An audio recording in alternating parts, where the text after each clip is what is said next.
الميكانيكال فنتليتور هو عباره عن ماشين يعني ديزايند علشان يحاول ان هو يوجمنت او يريبليس البيشنتس ماسلز ان performing ذا ورك اوف breathing. يعني بنحاول نساعد عضلات المريض اللي هي بتعمل عمليه البريذنج علشان تقدر تقوم بعملها بشكل افضل، او ان هي اكشولي هو ما يقدرش البيشنت يعمل اصلا عمليه البريذنج، فاحنا بنعملها بالنسبه يعني بدلا عنه. فالفنتيليتورز الموجوده زي ما احنا شايفين كده، في امثله ليها زي ما احنا شايفين هنا كده. ممكن حاجه تبقى ديسك توب مثلا، او ممكن حاجه تبقى موبايل بالشكل ده كده. هدفها انها في الاخر تاخد انرجي، وفي الاخر تطلع هواء بالنسبه للبيشنت يساعده ان هو يعمل البريدنج بتاعه بشكل افضل. الانرجي اللي بتخش للفنتيليتور ممكن تكون في شكل كهرباء او في شكل كومبريسد اير. والكومبريسد اير ده بيبقى دايما موجود عندنا في المستشفيات، في يعني في كل اوضه في السنترال ميديكال جاس نتورك اللي بتبقى موجوده في المستشفى. طبعا هو بياخد برضو اكسجين مثلا برضو من نفس النتورك، بس احنا بنتكلم على سورس اوف انرجي ممكن يبقى كومبريسد اير اللي هو موجود في الايه ميديكال جاس نتورك الموجوده في المستشفى. لو احنا جينا نبص بقى على الاناتومي اوف ريسبيراتوري تراكت، احنا عندنا في الاول خالص الريسبيراتوري تراكت بيبتدي طبعا في النوز. النوز بيبقى بعد كده في نازوفارينكس، بعد كده بيبقى في الاوروفارينكس، بعد كده بيخش بعد كده على الجزء اللي فيه الفوكال كوردز، بيبقى فيه تراكية بتبقى موجودة، بعد كده بتخش بعد كده على البرونكاي، وفي برونكيولز بعد كده بتنتهي في الاخر خالص خالص خالص تحت خالص في اخر الشجره بتاعه القصيبات الهوائيه بتاعتنا، توصل للايه الفيولاي.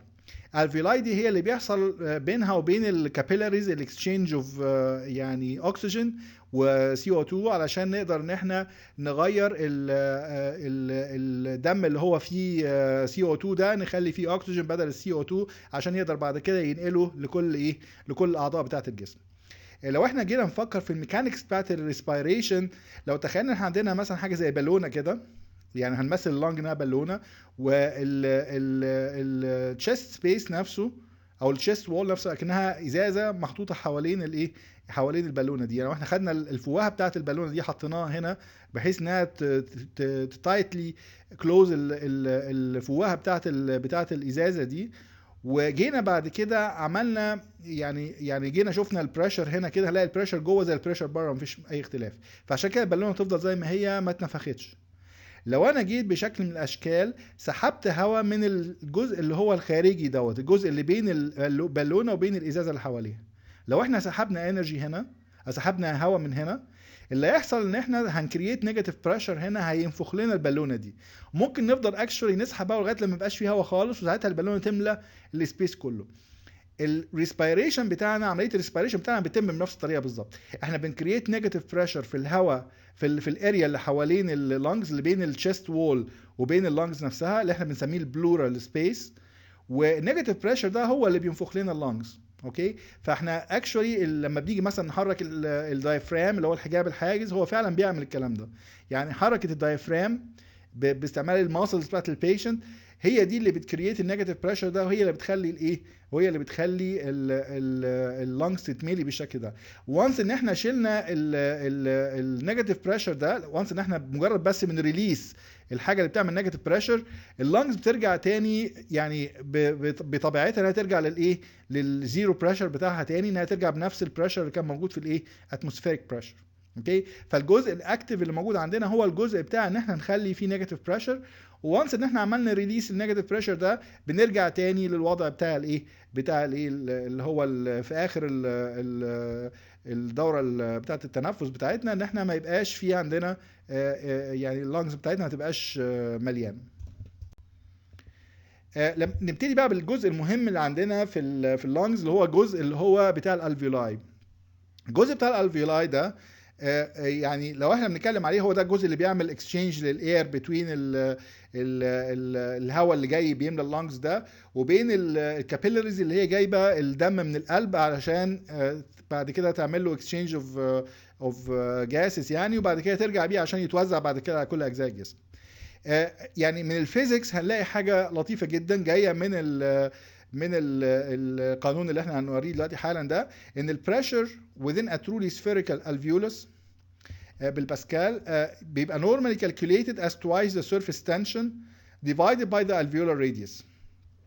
احنا عندنا كل واحده من دول بيبقى لها سيرفيس تنشن. سيرفيس تنشن معناها ان في عندنا هنا يعني ستريس بيحاول ان هو يخلي السيركولار سبيس دوت اللي هو المرن ده بنحاول يخليه ان هو يتقلص يبقى اقل ما يمكن.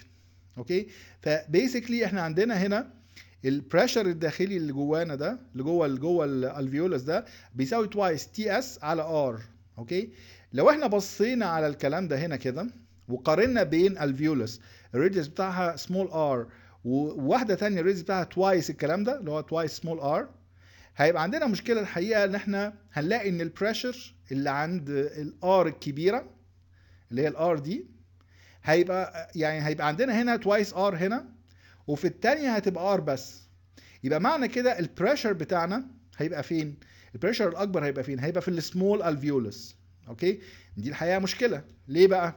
لان احنا لو عندنا الوضع ان هنا البريشر اكبر اللي هو هيبقى توايس تي اس على ار، وهنا البريشر اصغر اللي هو تبقى توايس تي اس على توايس ار، يبقى معنى كده السمولر الفيولاي سمولر الفيولس دي هتتند انها تامتي في ايه؟ في اللارجر وان. يعني هي تفضل تكبر زياده ودي تفضل تصغر زياده، كل ما دي تصغر زياده يبقى البريشر بتاعها اكبر، يبقى معنى كده تفضي زياده. فهل الكلام ده هو اللي بيحصل؟ طبعا الكلام ده ما بيحصلش فعلا في الايه؟ في اللانجز. اللي بيحصل فعليا ان المفروض الكبيره تفضي في الصغيره. فالحقيقه اللي بيعمل بقى حاجه اللي هو بيعدل القانون ده، اللي بيعدل لنا القانون ده بحيث ان هو يسمح لنا ان اللارجر الفيولاي تفضي في السمولر الفيولاي بحيث ان كلهم في الاخر يبقوا كلهم الديستندد بنفس المقدار، هو ان السيرفيس تنشن تيرم دوت اللي هو تي اس ده ما هواش كونستنت. ده اكشولي بيبقى فيه ماده جوه الفيولاي بنسميها السيرفاكتنت. السيرفاكتنت ده بيريديوس السيرفيس تنشن in proportion to the change in the surface area. يعني ايه؟ يعني بيسك كل ما السيرفيس اريا بيزيد كل ما السيرفيس تنشن بتاعنا بيقل. اوكي، فده طبعا بيغير لنا الكلام ده لان بيبقى فيه هنا ترم يعني بيسك متناسب مع السيرفيس اريا. اوكي، فبنلاقي ان في الاخر البريشر فعلا في الاخر بيعتمد على ار مش بيعتمد على واحد على ار. يعني نتيجه لكده ان الفيولاي الريديوس بتاعها اكبر هنلاقي ان البريشر اللي جواها اكبر، فهتفضي في الايه؟ في السمولر الفيولاي لغايه لما كله يبقى ايه؟ يبقى بنفس نفس الحجم تقريبا او نفس الريديوس ده بعد كده. اوكي، فبيسكلي the smaller the surface area of the alveolus the greater the reduction in the surface tension. يعني ونتيجة لكده الجاس بيفلو من larger to smaller alveoli. هنديفاين حاجة مهمة جدا بنسميها lung compliance. lung compliance هي بتعبر عن الاكسباندابيلتي بتاعة اللنج. اوكي، يعني ايه الاكسباندابيلتي؟ يعني لو انا قلت ان في عندي high compliance lung معناها ان اللنج بتexpand easily. اوكي، يعني بتتمدد يعني اكني مثلا عندي بالونه سهل ان انا انفخها. اوكي، لو انا بتكلم مثلا على كومبلاينس اقل يبقى معنى كده بتكلم على ان انا اكني بنفخ مثلا حاجه تبقى ثيك، يعني مثلا اكني بنفخ كوره مثلا كره قدم. كره القدم ما اقدرش انفخها يعني بان انا انفخ فيها، ده لازم احط منفاخ ببريشر عالي عشان ينفخها لي. فالهاي كومبلاينس معناها انها حاجه بسيطه سهله بحط عليها شويه بريشر قليلين بلاقي ان هي بتكبر بشكل كبير. الحاجه اللي لو كومبلاينس معناها لها العكس، محتاج فيري هاي بريشر عشان اكبرها بحجم ما يبقاش كبير قوي. فبيسكلي الكومبلاينس بيبقى generally defined by الفوليوم على البريشر بتاع الحاجه اللي انا بتكلم عليها. لو انا بتكلم على delivered tidal volume of V، tidal volume ده اللي هو يعني هو ده الفوليوم اللي انا باخده كل respiratory cycle. اوكي، بعرف حاجه اسمها dynamic compliance هي عباره عن V على P peak البريشر بيك، وبعرف حاجه اسمها static compliance ان هي عباره عن الفي على البريشر اللي هو بلاتو. يعني ايه ده ويعني ايه ده؟ لو احنا بصينا بقى على الكيرف بتاعنا بتاع الريسبيريشن بلاقي الريسبيريشن بيمشي كده بالظبط، بيبقى هو لو في الاول خالص قبل الشهيق قبل الانسبيريشن، وبعد كده بيبتدي يزيد البريشر. اوكي، يعني بحط بقى نيجاتيف بريشر جامد قوي عشان ابتدي بقى ازود الايه؟ البريشر مع الوقت. اوكي، لغايه لما اوصل لبيك للبريشر، وبعد كده بلاقي ان يعني بعد البيك دي هو بينزل بسرعه. اوكي، ويريتش بلاتو. اوكي، بعد كده في الاكسبيريشن بيبتدي بعد كده ايه؟ بيبتدي بعد كده ينزل بسرعه عشان يرجع تاني زي ما كان البريشر يرجع تاني اتموسفيريك. اوكي، فالجزء اللي فوق دوت بسميه البيك inspiratory pressure. الجزء اللي هنا ده بسميه بلاتو بريشر. اوكي، لو احنا جينا بصينا على الفوليوم بريشر كيرف، اوكي، اللي هو بتاع اللانجز وهي بيحصل لها اكسبانشن في الانسبيريشن والاكسبيريشن، بلاقي ان انا ببتدي من النقطه دي اللي هي الاند اكسبيراتوري لانج فوليوم، وابتدي بعد كده اعمل انسبيريشن في السايكل دي كده في اللاج اللي هي لونها ازرق دي. اوكي، بوصل هنا لبريشر عالي جدا، وفي نفس الوقت في عندي يعني نفس النقطه دي بوصل عندها البيك لانج فوليوم بتاعتي. بعد كده في الاكسبيريشن ببتدي طبعا بيقل البريشر، اوكي، لغايه لما انزل خالص، لغايه لما انزل للنقطه اللي هي اند اكسبيراتوري لانج فوليوم اللي انا كنت بتكلم عليه. الهيستريسيس اللي في النص دي لو احنا فاكرين الورك دان بيبقى عباره عن انتجريشن بتاع بي دي في، فمعنى كده ان انا بانتجريت الفاريبل اللي هنا ده دي الفاريبل اللي هنا ده، فمعنى كده لو احنا بصينا هنلاقي هنا في بوزيتيف لوب هنا كده، او بوزيتيف لاج هنا كده، وبعد كده في نيجاتيف لاج لان احنا راجعين عكس الاتجاه.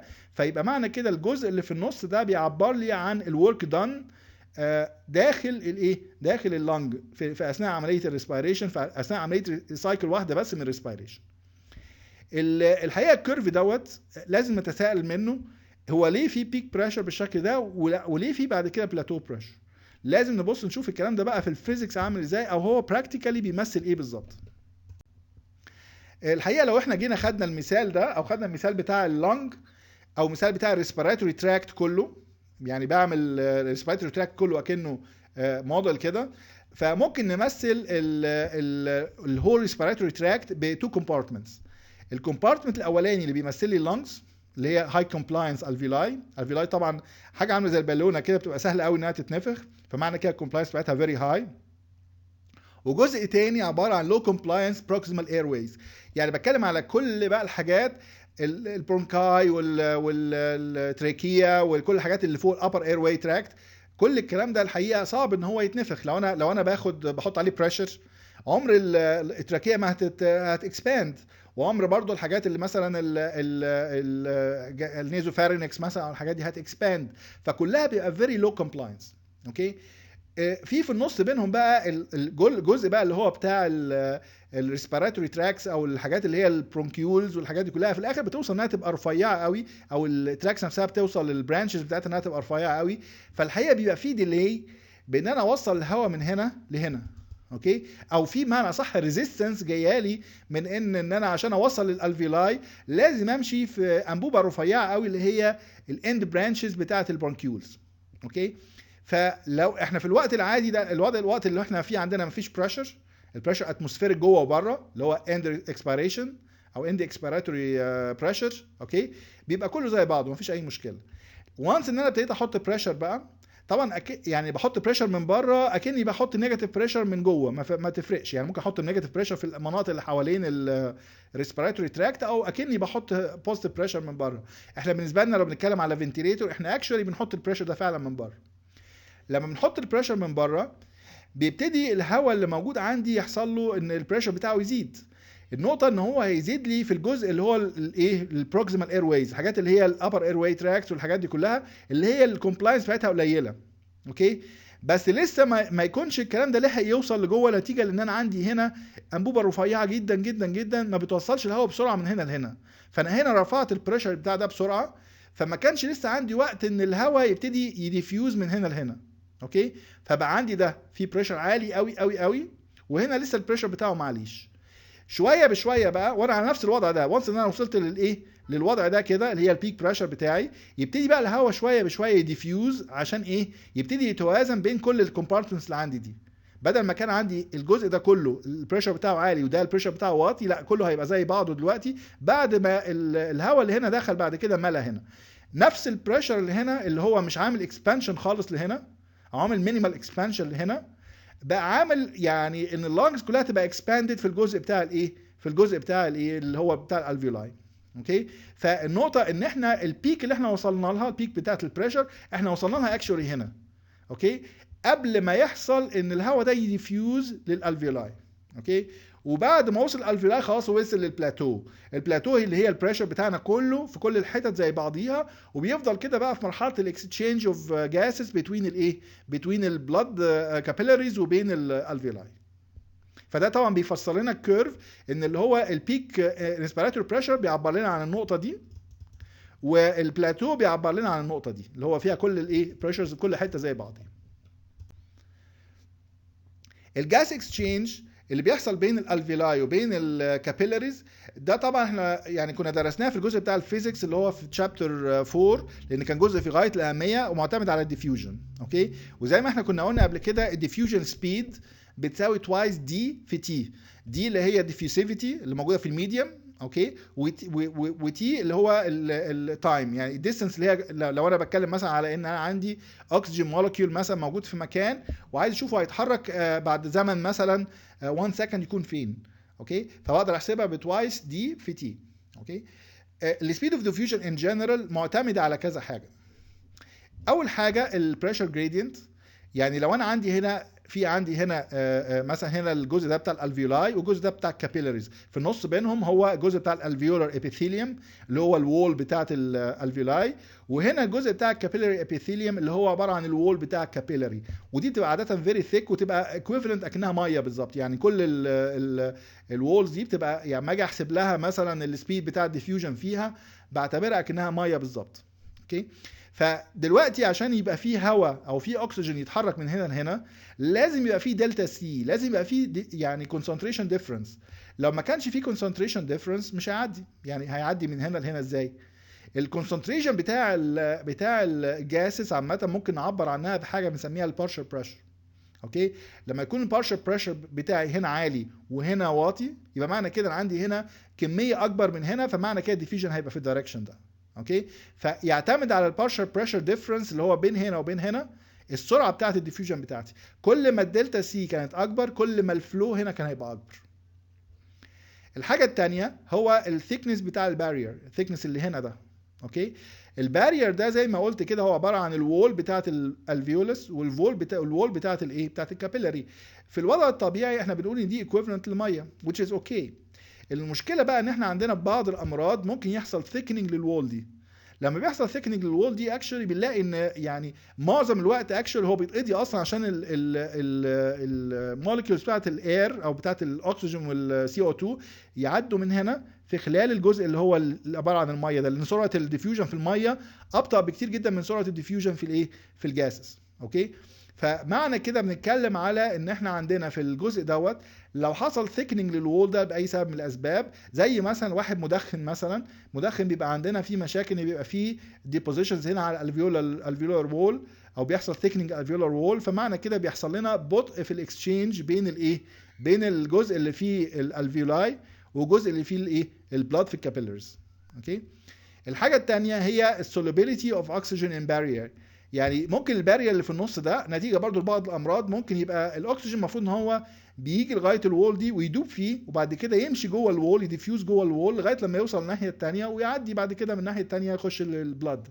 لو كان عندي مشكله في السوليبيليتي هنا لاي سبب من الاسباب، لاي مرض من الامراض، يعني بيبقى عندي برضو مشكله ان بيحصل ايه بيحصل عندي برضو تاخير في الايه تاخير في الاكسشينج اوف جاسز بين الايه الالفيولاي والايه والكابيلاريز.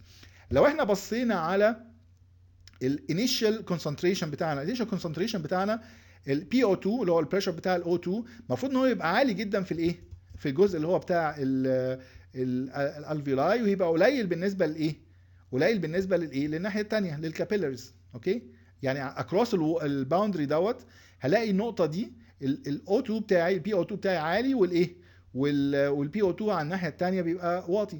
اوكي، نتيجه ان انا هنا بعت الفينس بلاد ده بيبقى جاي من الجزء بتاع اللي هو البلاد اللي جاي لي من الرايت سايد اوف ذا هارت، فبيبقى فينس بلاد، فمعنى كده بيبقى الاو 2 بريشر بتاعه قليل جدا. في الاخر خالص بعد ما اخلص ديفيوجن، بعد ما الديفيوجن هنا يوصل للستيدي ستيت، هما الاثنين بيبقوا زي بعض بالظبط. اوكي، ونتيجه لان الاكسجين هنا يعتبر حجمه كبير، انا اكشولي ده مش بيقل كتير، يعني ده مش بيقل كتير عشان يوصل ده بيكبر بيوصل لده تقريبا نفس البريشر اللي هو موجود بره. اوكي، ساعتها بيبقى خلاص حصل الستيدي ستيت ويبقى خلاص حصل كومبليت اكسشينج بين الايه الطرفين دول. طبعا احنا درسنا في الجزء بتاع الديفيوجن في الفيزيكس ان احنا بيبقى الكلام ده بياخد وقت، نوصل للستيدي ستيت دي في وقت. اوكي، فعايزين نعرف الوقت ده قد ايه عشان نقارنه بالكاردياك سايكل. فلقينا ان اكشولي الكونتاكت تايم بتاعنا اللي بيبقى فيه عندنا نتيجه للكاردياك سايكل، يعني اللي فيه الاكسجين بتاعنا او الجزء بتاع اللي بيبقى فيه هواء في الالفيولاي قصاد كميه معينه من الدم هنا، بيبقى حوالي كونتاكت تايم بيبقى حوالي 0.75 سكندز، يعني حوالي بنتكلم على 3/4 ثانيه. اوكي، يعني ده بيبقى proportional للكاردياك اوتبوت، كويس، inverse proportional للكاردياك اوتبوت، يعني كل ما الكاردياك اوتبوت بتاعنا كبر كل ما كان الوقت ده قل. بس في الاتريست لو واحد قاعد اتريست بيبقى الكونتاكت تايم ده بيبقى 0.75 سكندز. عشان يحصل complete exchange between الطرفين دول، between الاكسجين اللي هنا والاكسجين اللي هنا، ونوصل للستيت ستيت اللي هي الفاينل كونديشن اللي هو هنا دوت. اوكي، بنحتاج ربع ثانيه بس. فمعنى كده عندنا سبير نص ثانيه. السبير ده بقى احنا ممكن ده في الاثليتس مثلا ممكن نستفيد بيه، ممكن مثلا في بعض الحالات مثلا لما يكون حد مثلا في مكان مثلا الهواء فيه ثينر، مثلا زي مثلا اماكن اللي في ارتفاعات عاليه بيبقى البي او 2 في الجو في الاتموسفير بيبقى قليل، فمعنى كده انيشال البي او 2 هنا بتبقى اقل شويه، فمعنى كده درايفنج difference in partial pressures بيبقى اقل شويه، فمعنى كده الاكسشينج بيبقى ابطا. في الحالات دي برضو بيبقى عندنا سبير نص ثانيه بحالها، يعني 3 اضعاف الوقت اللي احنا محتاجينه عشان نقدر في الاخر نوصل للايه للستيدي ستيت بتاعنا. علشان احنا نادمنستر اكسجين للبيشنت او ندي للبيشنت اكسجين، لازم يبقى في عندنا ديفايس عشان تسمح لنا ان احنا ندخل الهواء ده للريسبيراتوري تراكت بتاع البيشنت. ففي عندنا كذا شكل الحقيقه. اول شكل للحاجات اللي ممكن نستعملها اللي هي النيزل كانيولا، ده الحقيقه ابسط شكل، والميزه بتاعته طبعا بتسمح للبيشنت ان ممكن ياكل ويشرب ما يبقاش في عنده مشكله، غير الاشكال الثانيه الحقيقه. طبعا العيب بتاعه ان هو طبعا ما هواش فيري تايت، يعني معنى ان احنا بندخل هنا اكسجين ممكن جزء منه كبير يبقى لوست، فيعني الى حد ما هو convenient بالنسبه للبيشنت، بس ممكن ما يكونش the most efficient بالنسبه للايه للادمنستريشن بتاع الاكسجين. في عندنا حاجه اسمها variable performance mask، ده بيتحط على المريض بالشكل ده كده، وممكن ان احنا نقدر نغير الريت بتاعنا من خلال كنترولز بسيطه جدا عليه. ده المفروض يبقى تايت بالنسبه للبيشنت على الوش بتاع البيشنت على قد ما نقدر، وفي نفس الوقت يعني المفروض ان احنا نبقى عاملين في حسابنا طبعا ان احنا يعني البيشنت مش هيقدر قاعد بيه طول الوقت، لان هو هيحتاج بعد كده لو هو محتاج ياكل او يشرب او حاجه زي كده هيضطر ان هو يشيله في بعض الفترات. في عندنا نفس النوع هو اللي هو بنسميه variable performance mask with reservoir اللي هو بالشكل ده كده. الميزه بتاعت الريزرفوار دوت ان هو يعني ممكن مثلا انا بديليفر من هنا كميه اكسجين معينه، لو البيشنت يعني سحب كميه الاكسجين دي، اوكي، وكميه الاكسجين دي خلصت الاكسجين الموجود عندنا هنا، بيبقى عندي مشكله ان البيشنت ما بيلاقيش هواء بعد كده، يعني بعد ما الاكسجين الموجود ده يخلص ما بقاش فيه هواء. فالريزرفوار دوت بيسمح لي ان انا بقدر اخد كميه من الاكسجين ابقى مخزنها هنا فيه، بحيث ان انا لو احتجت اكتر من اللي انا بعمله ادمنستريشن من خلال الاكسجين اللي جاي من هنا دوت، بقدر اخد من الريزرفوار وبعد كده بعوض بعد كده من الايه من الهواء اللي جاي بعد كده. اوكي، في حاجه تانية بسميها الفيكس بيرفورمانس ماسك، دي بقى بتسمح لي ان انا اعمل يعني بيسكلي اقدر اديليفر يعني كونسنتريشن الاكسجين زي ما انا عاوز بالظبط، يعني ممكن ان انا احدد كونسنتريشن معين، وكونسنتريشن معين ده اقدر اعمله بشكل دقيق، يعني بقدر اوصله للبيشنت بشكل دقيق، وده اللي هو مبني على الفينتوري ميكانيزم اللي هتكلم عليه دلوقتي حالا. الفينتوري ميكانيزم اكشولي هو اللي بيسمح لي ان انا اقدر اعمل يعني ميكسنج للهواء اللي موجود، الهواء الخارجي مع الاكسجين اللي موجود، بحيث ان انا اقدر اطلع نسبه محدده للاير اوكسجين ميكستشر، يعني يبقى عندي الاير بالنسبه للاكسجين له نسبه محدده مش فاريبل كده زي الفاريبل بيرفورمانس ماسك. فالحقيقه الفكره بتاعته ان هو يعني هو ميكانيكال ديفايس اكشولي، ما فيهوش اي حاجه الكتريكال خالص. هو التصميم بتاعه نفسه ان لما انا بدخل هنا هواء بريت معين، بكريت نيجاتيف بريشر هنا، بيسحب كميه محدده جدا من الهواء من حوالين الايه من حوالين التيوب اللي في النص دي، ولو انا عليت الهواء اللي هنا بيسحب اكتر برضو، بحيث ان دايما بيبقى الريشيو بتاع الداع على الهواء اللي داخل من الجناب دي بتبقى ريشيو ثابته، فكده اقدر اوصل ان انا عندي الريشيو بتاعت الاكسجين للاير اللي هو بيبقى ميكس معاه بتبقى دايما ثابته. فدي طبعا بنستعملها لما نكون عايزين very particular oxygen concentration ratio، يعني عشان ما يبقاش في عندنا اي اختلافات بالنسبه للديناميك او للفاريبل بيرفورمانس ماسك ممكن هي تاثر على الطريقه بتاعه العلاج بتاعه المريض. بالنسبه للاوبريشن بتاع الفنتيليتور، في عندنا تو مودز اساسيين جدا، او يعني نوعين من التريتمنت اللي احنا ممكن نعملهم باستعمال الفنتيليتور. النوع الاولاني بسميه نون انفيسيف فنتيليشن، والنوع الثاني بسميه الكونتينوس بوزيتيف اير وير بريشر اللي هو سي باب. اوكي، النون انفيسيف فنتيليشن دوت ممكن يبقى في نوعين، حاجه اسمها بيب او اي باب اللي هو البوزيتيف اند اكسبيراتوري بريشر، او اكسبيراتوري بوزيتيف اير وير بريشر. الكيرف بتاع النون انفيسيف فنتيليشن بيسك ان انا بحط بريشر من بره بالشكل ده كده، بحيث ان انا اعمل انسبيريشن للبيشنت في وقت معين، وبعد كده اسيبه. بعد كده هو اوتوماتيكلي الاكسبيريشن بيبقى باسيف، فهو الهواء اللي انا عملت له ضغطته جوه البيشنت ده بيبتدي بعد كده يطلع اوتوماتيكلي. بعد كده اعمل بريشر تاني في وقت محدد برضو، يعني اعمل انا الانسبيريشن والاكسبيريشن بشكل ايه، بشكل ميكانيكال، يعني المكنه هي اللي بتعمله. اوكي، وممكن ان انا ازود البريشر اللي موجود هنا بشكل من الاشكال، ممكن هو يبقى اليفيتد شويه وات ايفر، بس اهم حاجه ان انا المكنه هي اللي بتعمل لي الايه، البريشر اللي هو بيعمل انسبيريشن، مش البني ادم. اوكي، السي باب بقى، لو انا بصيت على البريشر العادي بتاع الانسبيريشن بتاعنا بتاع الكاردياك سايكل بتاعنا، لو انا خدت قست البريشر على مثلا على الاباف ذا لارynx مثلا، يعني الابر اير واي بريشر مثلا بتاعنا، هلاقي ان هو شكله عامل كده. يعني بينزل يبقى نيجاتيف شويه عشان يسحب هواء من بره يملى اللنجز. اوكي، وبعد كده يبقى نيجاتيف، بيبقى زيرو على طول الوقت، وبعد كده ينزل نيجاتيف تاني. يعني كل واحده من دول بتانديكيت الانسبيريشن بتاعي. لو انا حبيت اعمل سي باب اللي هو continuous positive air pressure، كل المطلوب مني ان انا elevate الكلام ده ب certain pressure، يعني 5 سنتيمتر H2O مثلا، حاجه بريشر صغير زياده. اوكي، الميزه بتاعت البريشر الصغير زياده ده هنشوفها بعد شويه، دي بتفرق معايا كتير جدا. دي ممكن كتريتمنت تستعمل. يعني هو دلوقتي البيشنت بيتنفس بالبيس بتاعه، يعني بالريت بتاعه، هو اللي بيتنفس يعني بدايه الانسبيريشن هو اللي بيحددها، يعني الريسبيراتوري ريذم بتاعه بيبقى مينتيند.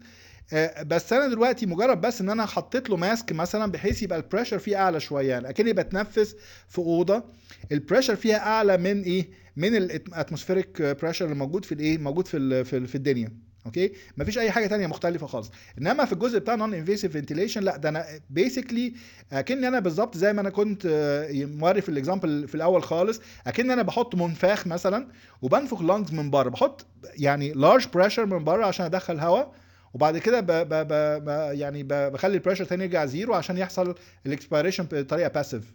اوكي، بعد كده احط بريشر تاني عشان اعمل انسبيريشن تاني، وهكذا. يبقى في الحاله بتاعت نون انفيسيف فنتيليشن انا اكشولي بحدد الريت بتاع الريسبيريشن من المكنه.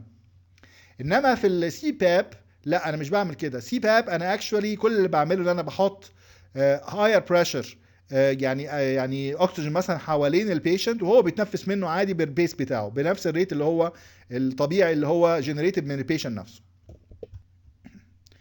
لو بتكلم على السي باب سيركت، السي باب سيركت بتبقى حاجه بالشكل ده كده، انا بحط هنا هواء. اوكي، وبخلي الهواء اللي موجود حوالين البيشنت ده اللي هو بيتنفس منه يبقى عالي شويه، يبقى اعلى من الايه، اعلى من المعتاد، اعلى من البريشر اللي هو الاتموسفيريك. اوكي، وهو بيبقى شغال كده، فهو فعليا بيبقى مجرد ان هو يعني بيعمل انسبيريشن اكسبيريشن حوالين البريشر اللي انا ايه، اللي انا معليه شويه ده. اوكي، بدل ما كان من حوالين الزيرو. اوكي، احنا ممكن نجرب نفس الحاجه هي بالظبط. اوكي، هي بس نحط ريزرفوار كمان، بحيث ان انا لو البيشنت حب ياخد هواء اكتر شويه من اللي انا بعمله ادمنستريشن في وقت من الاوقات، يقدر ياخده من ريزرفوار، ما يبقاش عنده مشكله ان هو مش لاقي هواء يقدر يتنفسه. طبعا في الجزء بتاع الاكسبيريشن، الاكسبيريشن الحقيقه بيطلع من الايه، من الفالف اللي موجود هنا ده. لما انا بعمل اكسبيريشن البريشر هنا بيزيد، فبيخلي الفالف اللي هنا دوت يفتح، بحيث ان هو يطلع الهواء بتاع الاكسبيريشن. ده طبعا بيحصل في الحالتين دول. لو احنا بصينا على الفوليوم بريشر كيرف بتاعنا، بصينا عليه في الجزء بتاع الانترا بلورال بريشر، اللي هو الجزء بتاع البريشر بتاعنا اللي هو حوالين اللانجز، هنلاقي ان الحاله العاديه بتاعه الريسبيراتوري سايكل بتبقى هي دي.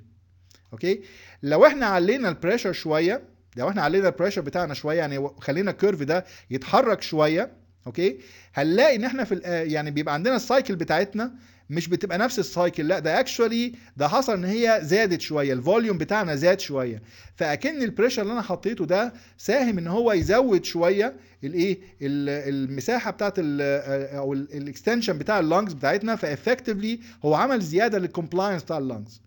وغالبا السي باب بيستعمل علشان يعني لفتره معينه عشان يعني يحسن الكومبلاينس بتاعت اللنجز. يعني ممكن يبقى في عندنا بعض الالفيولاي بتكون الى حد ما يعني الكومبلاينس بتاعتها اقل شويه، فلما بحط لها بريشر اعلى بتبتدي تفتح وترجع تاني تبقى اكتف زي ما كانت، وبعد شويه بشيل العلاج ده ويفضل البيشنت بتاعنا بنفس الكومبلاينس اللي هي اتحسنت دي. بالنسبه للنون انفيسيف سيركت بيبقى عندنا برضو نفس الحكايه، بقى في عندنا ماسك بالشكل ده كده، بيبقى عندنا وان ليمب بس الحقيقه، بيبقى في فالف هنا لما بيحصل اكسبيريشن بيبتدي هو يفتح. طبعا عندنا بنحط هنا فيري هاي بريشر علشان نخلي الهواء اللي موجود هنا ده يخش بطريقه فورسفول كده بالنسبه للبيشنت بحيث ان هو يملى اللنجز. اوكي، فهو فعليا هو يعني بيبقى في عندنا وان ليمب بس، وبعد كده الاكسبيريشن بيطلع من خلال الفالفز الموجوده او من خلال الارياز اللي حوالين الايه، حوالين الماسك بتاع البيشنت. لو حبينا نبص للريسبيراتوري سايكل بقى، الريسبيراتوري سايكل احنا ممكن نقول انها عباره عن انسبيريشن فيز، انسبيراتوري فيز واكسبيراتوري فيز. الانسبيراتوري فيز دوت ممكن ان احنا نقسمه اكشوالي لجزئين. الجزء الاولاني هو الانسبيراتوري فيز العادي اللي احنا يعني فعلا بناخد فيه هواء فعلا حقيقي، وبقى فيه بوز بعد كده. لو كل واحد فينا يعني فكر هو بيتنفس ازاي، او هو جرب كده يشوف نفسه هو بيتنفس ازاي، هنلاقي احنا بناخد نفس وبعد كده بنستنى شويه صغيرين وبعد كده نعمل بعد كده اكسبيريشن. احنا ما بنبقاش عندنا يعني بنعمل انسبيريشن يعني بنستنشق هواء بعد كده نقوم مطلعينه فجاه وراه على طول بنفس يعني بعديه على طول بزيرو تايم. لا، احنا في وقت كده صغير بيبقى فيه بوز كده، بيبقى الهواء جوه مالي اللنجز كويس ولسه ما حصلش اكسبيريشن. اوكي، فهي فعليا الحاجه الصحيحه هي اللي ايه، هي اللي فيها البوز، مش اللي ايه الجزء دوت يعتبر حاجه واحده وبعد كده الايه الاكسبيريشن. عامه احنا يعني ممكن ان احنا في الحسابات بتاعتنا ناخد الانسبيريشن فيز ان هو ده، اوكي، على اساس ان هو ده اللي بيبقى فيه اللنجز بتاعتنا بتبقى ديستندد وبيبقى فيها الهواء موجود وبيحصل اكسشينج اوف ايه جاسز بتوين اللنجز وبتوين او بتوين الالفيولاي وبتوين الكابيلاريز. عامة التي سايكل عامة هي السايكل تايم بتاع الريسبيريشن، هي عبارة عن تي انسبيريشن زي تي اكسبيريشن. اوكي، وبيسكلي التي اي زي ما كنا بنقول كده اللي هي الانسبيريشن تايم هي عبارة عن تي اي فلو زي تي اي بوز اللي هي الوقت ده زائد الوقت ده.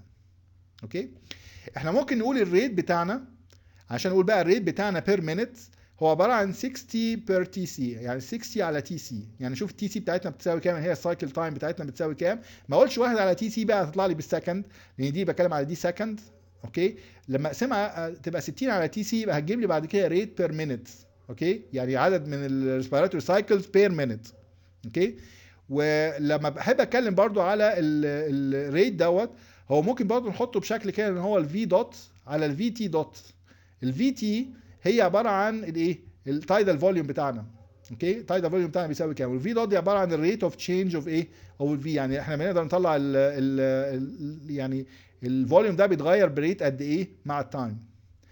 لو بتكلم على الديوتي سايكل بتاعتي، الديوتي سايكل عباره عن التي اي على التوتال تايم على السايكل تايم بتاعي، اللي هي تي اي على السايكل تايم اللي هي السايكل تايم اللي هو تي اي زائد تي اي. فممكن اقول برضو الديوتي سايكل بتاعت البيشنت مثلا هي مثلا سي مثلا 40%، يبقى معنى كده الجزء بتاع الانسبيريشن بياخد 40% من التايم والجزء بتاع الاكسبيريشن بياخد 60% من التايم. اوكي، نتكلم دلوقتي على الجزء بتاع ازاي احنا بنكنترول المكنه. اوكي، في عندنا لازم نديفاين الاول حاجه اسمها تريجر، ليميت، سايكل اند بيز لاين فاريبلز. كل واحده فيهم لها معنى مهم جدا. التريجر فاريبل is defined as the one that is measured and used to start inspiration. يعني انا بتريجر بدايه الريسبيراتوري سايكل امتى او باستعمال انهي فاريبل، ده بسميه تريجر فاريبل. ده ان انا ببص على القيمه بتاعته وعلى اساس ان هو وصل لحد معين يبقى معنى كده ابتدي الانسبيراتوري سايكل بتاعتي او الانسبيريشن بتاعي، يعني ببتدي الريسبيراتوري سايكل كلها من الايه ان انا بنظر او ان انا بمونيتور التريجر فاريبل ده.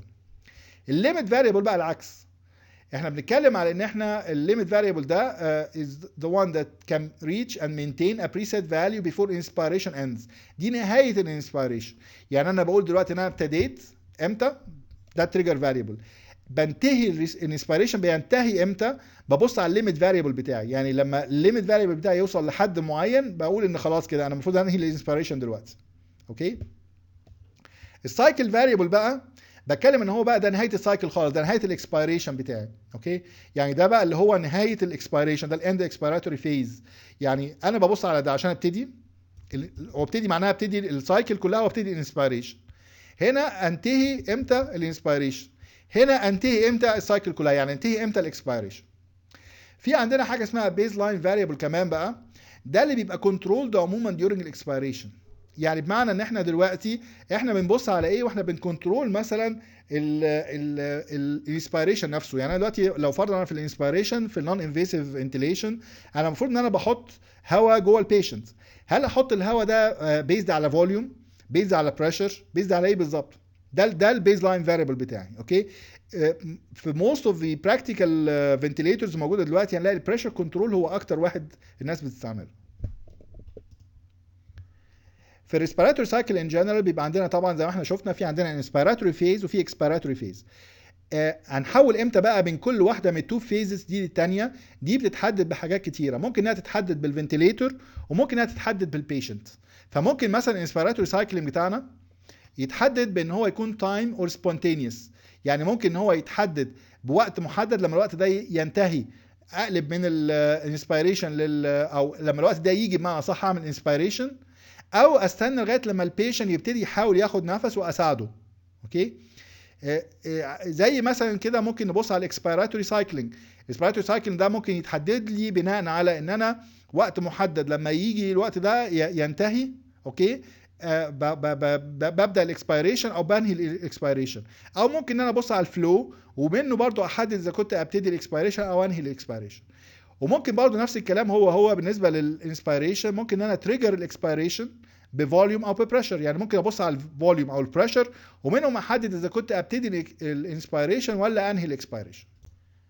عشان ندي مثال بقى لكل الحاجات اللي احنا اتكلمنا عليها دلوقتي، هنوري مثال لحاجه اسمها مانداتوري respiration، وحاجه اسمها spontaneous respiration، وحاجه اسمها triggered respiration او triggered inspiratory cycling. اوكي، اول مثال هنا ده المانداتوري اكسبيريشن، مانداتوري ريسبيريشن عموما يعني. اوكي كويس، او مانداتوري انسبيريشن. المانداتوري انسبيريشن ده اللي بيحصل فيه ان احنا الكيرف اللي احنا شفناه بتاع ان احنا بننفخ اللنجز من بره ببريشر عالي. اوكي، ده احنا فعليا بنعمل له ابلكيشن بريت عالي جدا باستعمال المكنه. يعني احنا هنا ناسيين خالص ان البيشنت ده عنده ريذم، واحنا اللي بنتحكم في الريذم بتاع الانسبيريشن من المكنه. فبحط البريشر بتاعي ده مانداتوري، يعني انا بتحكم انا في اللنجز بتاعت البيشنت بتبتدي تحصل لها انسبيريشن امتى واكسبيريشن امتى باستعمال المكنه. فده بنسميه مانداتوري ريسبيريشن او مانداتوري انسبيراتوري سايكلينج. اوكي، لو انا قللت شويه الريت اوكي، بيبتدي عندي في النص يحصل فيها حاجه اسمها spontaneous breathing. spontaneous breathing معناها ان البيشنت يبتدي يحاول ياخد نفسه بنفسه، يعني ده الريذم بتاع البيشنت نفسه بقى. اوكي، فلما بيطلع عندنا الريت بتاع البيشنت او الريذم بتاع البيشنت ده في الجزء يبقى معنى كده هو في الجزء المكنه مش بتساعده باي شكل من الاشكال. المكنه بتساعده هنا وبتساعده هنا، يعني بتحط له هنا بتبتدي له هنا انسبيراتوري سايكل، وتبتدي له هنا انسبيراتوري سايكل، وتبتدي له هنا انسبيراتوري سايكل، بس في النص هنا ما بتساعدوش خالص. ده طبعا في الجزء بيبقى عندنا الجزء اللي هو اللي هنا ده هو بيحاول يتنفس، بس طبعا ممكن هو يعرف يتنفس او ممكن ما يعرفش يتنفس، فدي مشكله. فالنقطه ان احنا بنحاول، يعني دايما البيشنت بتاعنا بيخش في الاول خالص لما يكون حالته سيئه بيتحط على المانداتوري بريذنج بحيث ان هو الماسلز بتاعته ويعني ما بيبقاش عليها اي ايفورت خالص. نبتدي بعد شويه نقلل الريت بتاع المانداتوري بريذنج ده بحيث نسمح للجزء بتاع السبونتينيوس بريذنج ده ان هو يبقى موجود، ونحاول ان احنا يعني نشوف اذا كنا نقدر نساعده ولا لا.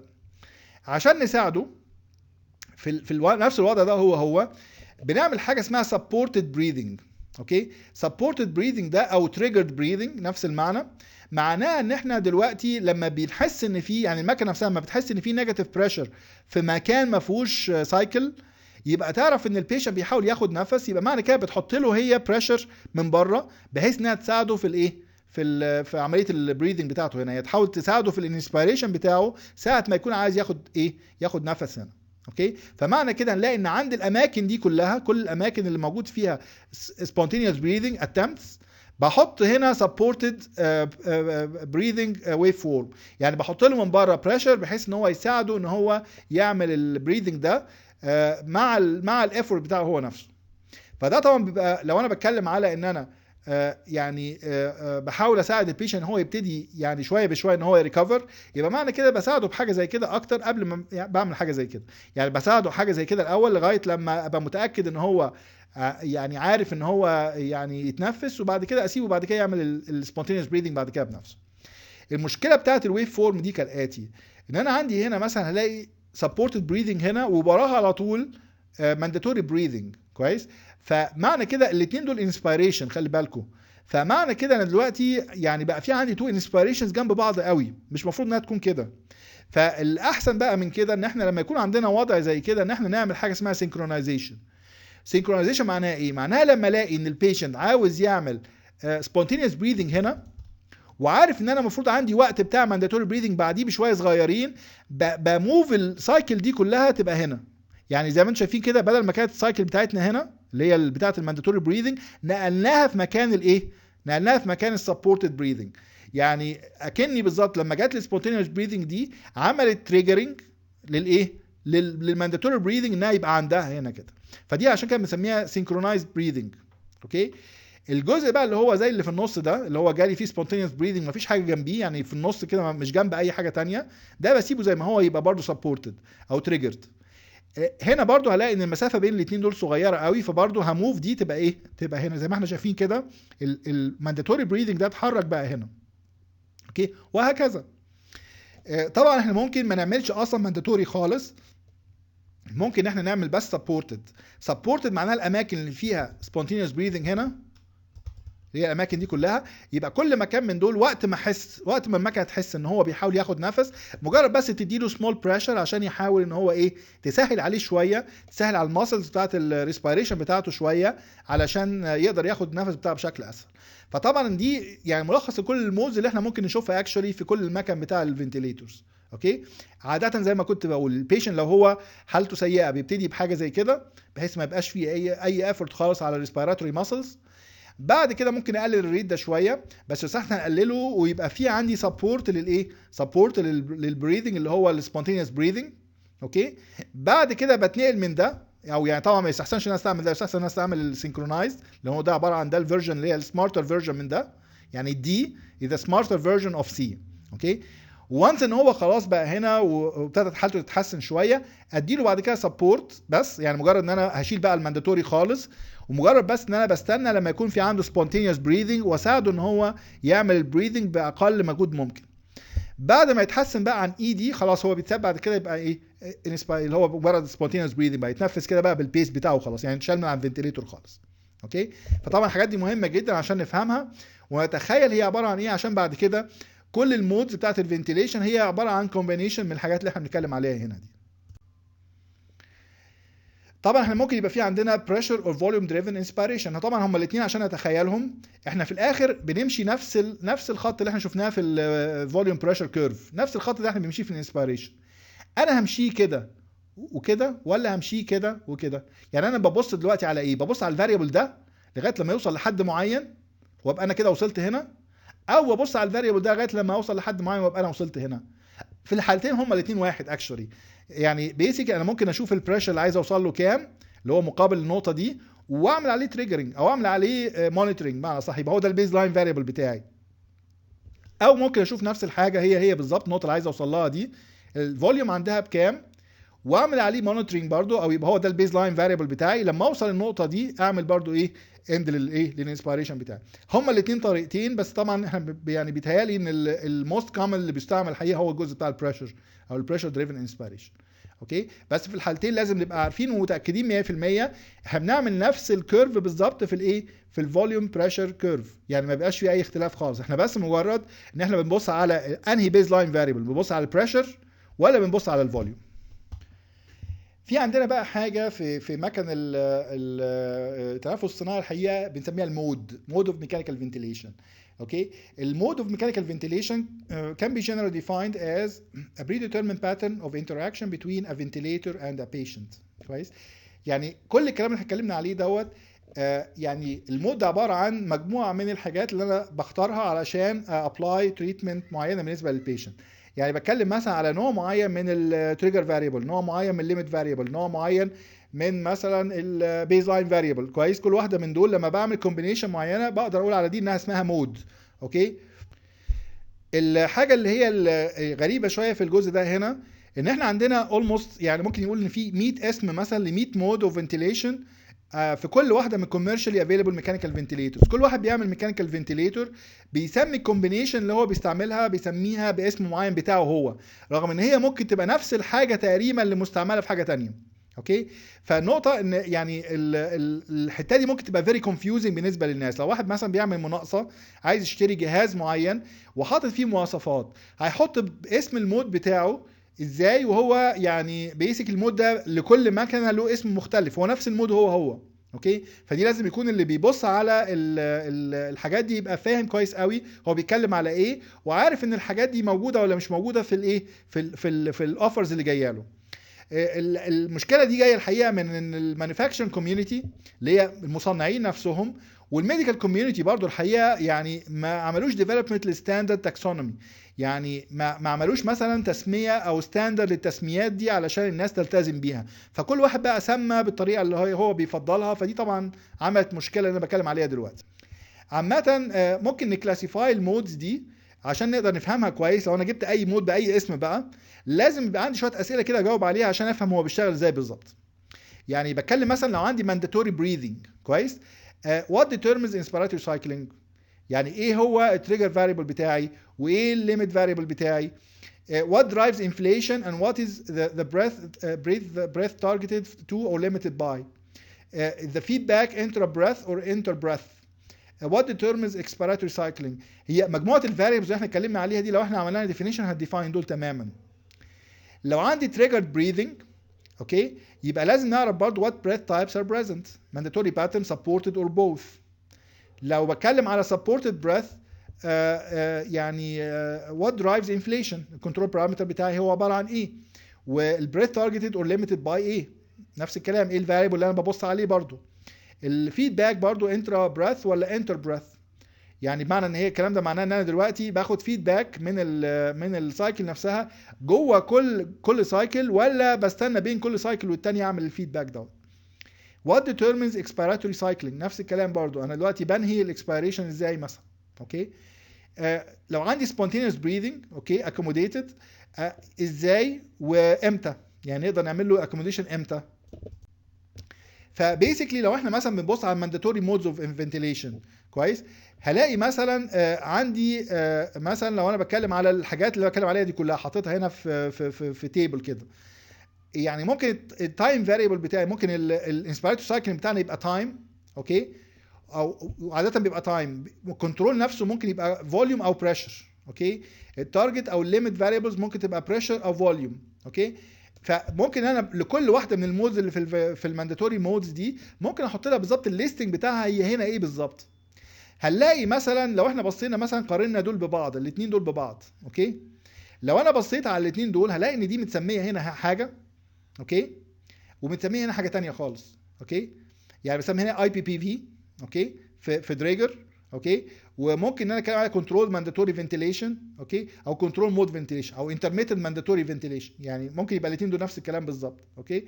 ففي حاجات كده بتبقى نفس برضو الحاجه الاي بي بي في، ممكن الاقي في حاجات تبقى برضو فيها اختلافات بين دي وبين دي. نفس الاي بي بي في بالظبط هو نفسه بتاع دريجر اوكي. فلازم نبقى واخدين بالنا كويس قوي ان احنا نقدر نملى التيبل دوت لاي مود احنا عايزينه اوكي، ويبقى هو ده الريفرنس بتاعنا مش الاسم التجاري، لان الاسم التجاري الحقيقه ممكن يبقى خادع شويه. فلما باجي اعمل مناقصه في حاجه زي كده او احط مواصفات عشان ميكانيكال فنتيليتور بحط مواصفات ان ترمز اوف التيبل ده احط فيه المودز اللي انا عايزها. نفس الكلام الحقيقه بنلاقيه في التريجر مودز اوكي. هنا بقى مثلا على سبيل المثال في المود دوت اللي هو نفس الحاجه بالظبط هو هنلاقي له 1 2 3 4 اسامي اوكي، 4 اسامي في مانيفاكتشرز مختلفين اوكي. فطبعا بالنسبه لنا نفس الكلام ده يعني برضو زي ما كنا بنقول في المانداتوري مودز، انا برضو عايز اديفاين الحاجه اللي انا عاوزها اللي هو المود اللي انا عايزه ان ترمز اوف الفاريبلز دي اوكي، مش باسم التجاري، لان اسم التجاري زي ما احنا شايفين كده، لو انا حطيت دي دلوقتي، لو واحد ما بيفهمش وهو بيبص على مناقصه مثلا وواحد حاطط بريشر سبورت، هيقول لا ده مختلف عن ده. اوكي، فالمشكله ان انا لازم احط، او الحاجه اللي المفروض اعملها اللي هي عشان تبقى ساينتفكلي صح، احط الحاجه اللي انا عاوزها هنا، ويبقى بعد كده اقارنها بقى بالمودز اللي هي دي بتعمل ايه بعد كده. اخر حاجه نتكلم فيها هو الكوميرشال ديفلوبمنت اوف فنتيليتور تكنولوجي. الحقيقه الشركات بتاعه الفنتيليتورز كتير قوي ان احنا يبقى في عندنا مثلا فنتيليتور في المستشفى بموديل معين، بمانيفاكتشر معين، ونيجي بعد كده ندور على المانيفاكتشر ده، نلاقي المانيفاكتشر ده ما بقاش موجود. ما بقاش موجود دي مش معناه ان هو خلاص قفل مثلا، لا، غالبا ما بيكونش كده. غالبا بيكون شركه تانية عملت له اكوزيشن وبقى جزء من الشركه التانية دي. فدي الحقيقه حاجه مهمه جدا ان احنا نفكر فيها، ان احنا نبقى عارفين على الاقل الشركات جايه منين ورايحه فين. فالحقيقه الفيجر ده جميل قوي، ان هو بيورينا الهيستوري من الثلاثينات لغايه اولموست كام سنه فاتت. اوكي، بيورينا الشركات عملت ميرجنج ازاي، يعني ممكن تلاقي مثلا في شركتين عملوا ميرجنج بقى شركه واحده.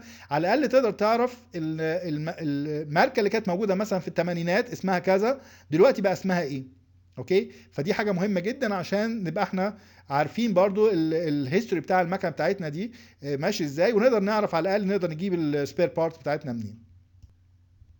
الحقيقه عشان نكمل في قرايه في الموضوع بتاع الميكانيكال فنتيليتورز، بنصح الناس انها تبص شويه في suggested further topics من الريفرنس اللي هو recommended reference على الانبوت باور، يعني انواع الانبوت باور بالنسبه للفنتيليتورز، الباور كونفرجن اللي بيحصل جوه الفنتيليتور عشان نقدر نشغله، والجزء بتاع الالارمز على اساس ان يعني نفهم برضو الجزء بتاع السيفتي بتاع الميكانيكال فنتيليتورز.